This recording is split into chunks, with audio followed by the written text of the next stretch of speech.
I was out on the golf course the other day with my son a couple of weeks ago, him and his friend. And before we went out, we ended up stopping by the driving range where you practice hitting balls.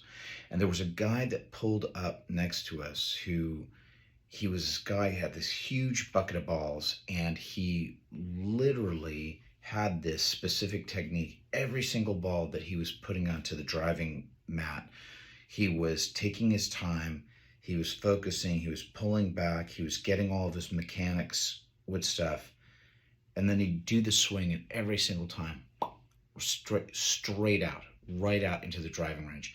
And it didn't matter if it was a club where he was going a shorter distance or a longer distance, he would take the same approach every single time.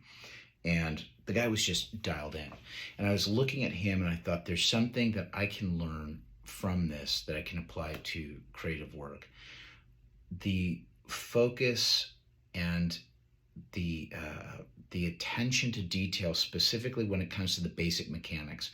Because here was a guy that was practicing something that was the very basics of the golf swing, of lining it up, getting it right, making sure that his stuff was pulled back, something that that dude has probably done tens of thousands of times, if not hundreds of thousands of times.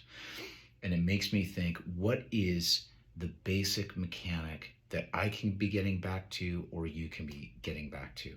Is it about writing exercises that we're doing, certain techniques with drawing of basic forms, going over scales, whatever that is, right? What are the basics that we can go back to, the fundamentals that we can go over and rehearse and realize that those are our foundational building blocks, and that we use those.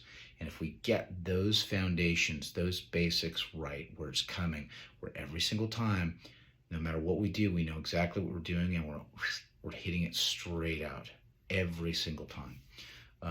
So I wanted to share that with you.